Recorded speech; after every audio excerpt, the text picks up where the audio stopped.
Good morning. This is Dylan Jovine with Behind the Markets. Happy Thursday. Today is Thursday, September 11th, 9/11. Wow. 24 years ago today, I was running down Wall Street as these buildings came down and Palestinians were dancing in the street. So what an amazing 20 plus years, how we have changed. It's amazing. And it really speaks to the power of social media propaganda. You have Hamas, you have Russia, you have China really using our social media to divide us. But that's another story. Anyway, today I want to talk about Elon Musk's pay package. There's so much to talk about. I have so many things to talk about on my list. The jobs report, the revised this, but I can't stop being fascinated by Elon Musk's pay package because it really tells you where the board and Elon think Tesla is headed, and they're trying to come up with a pay package that keeps this guy interested. Poor Tesla investors, poor board of directors. How do you get a guy who gets bored once he conquered something? How do you keep him interested? It's a very challenging assignment. But I'll tell you something, I've really been going through this pay package, and look, they talk about his incentives are based on their operational milestones.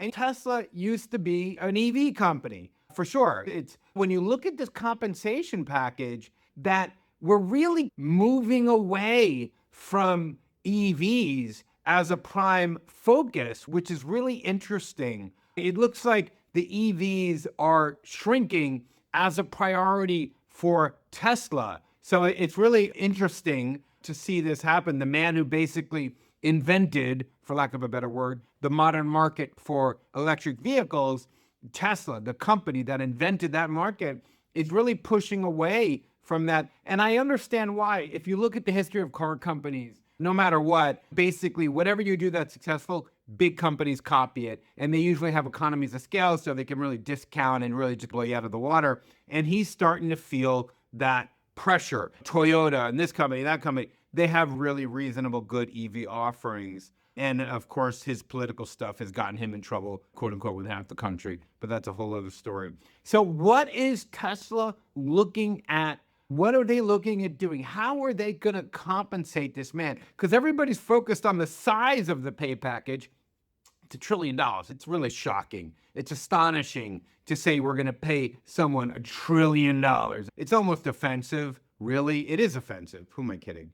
But for him to earn $1 trillion in the next decade, they're really pushing him to sell robots, which is what we've been talking about. We're moving from the AI era to the EI era, and this is exactly what we've been talking about. He could meet his targets by selling 1 million Optimus robots or by putting 1 million robo-taxis on the road. He's going to be pretty much both of them he's going to be focused on. I actually think Optimus robots is going to be the area that he focused on the most because he has competitors with robo-taxis like Waymo, for example. So I think that's a much more serious competitor, Google-backed competitor.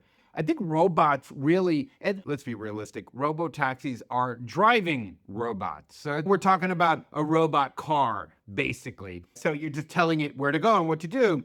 So it really seems that the board has said, from a return on capital point of view, the highest return on capital where there's less competition. There is a lot less competition in robots and robo-taxis than there is now in EVs. And when you have a lot of competition come in, prices go down, especially when you're dealing with deep-pocketed, big competitors, because they can just manufacture at scale. They're pushing models in the millions. You're pushing models in the tens of thousands. So they just get whole different economies of scale once they tool up for electric vehicle production. As brilliant as he is, it also seems, again, the board is focused on really pushing him, trying to keep him interested. Again, if you understand, I read the Walter Isaacson biography of Elon Musk, and there are a few things that jumped out at me. One of them is the incredible restlessness this man has. He's restless, even more so than me. I've always been a restless. I'm always trying to do this and do that and do this and do that.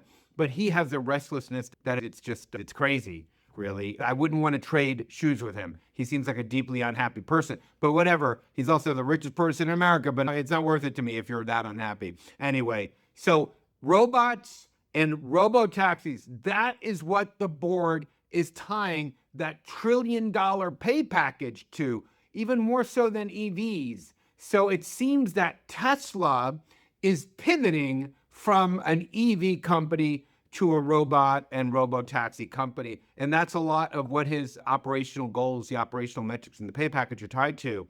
It's really amazing, really. And if they start really scaling on robots, they have a chance to enter a market that doesn't have a lot of competition or scale. So basically, they'll have high returns on capital, meaning without a bunch of competitors trying to undercut you on price, where you get low returns on capital. It takes a big investment, but you get a low return. You can't sell it for high price because everyone's trying to outsell you and dump it at scale. You can actually charge high prices for it. So it's a very high profitable. If I was a Tesla shareholder, and I'm not, I'd be upset that we're moving from EVs. I'd be happy that we're moving towards a high margin activity like robots or robo-taxis, basically robot cars. So anyway, just wanted to discuss that, try to knock down some of the questions that we've had in the past week about his trillion-dollar pay package. And I'm telling you, the pay package tells you where Musk sees the future. And he sees the future in EI, period. Just like I do, just like many of us do. Anyway, that's all I have. Have a wonderful day. I'll see you tomorrow.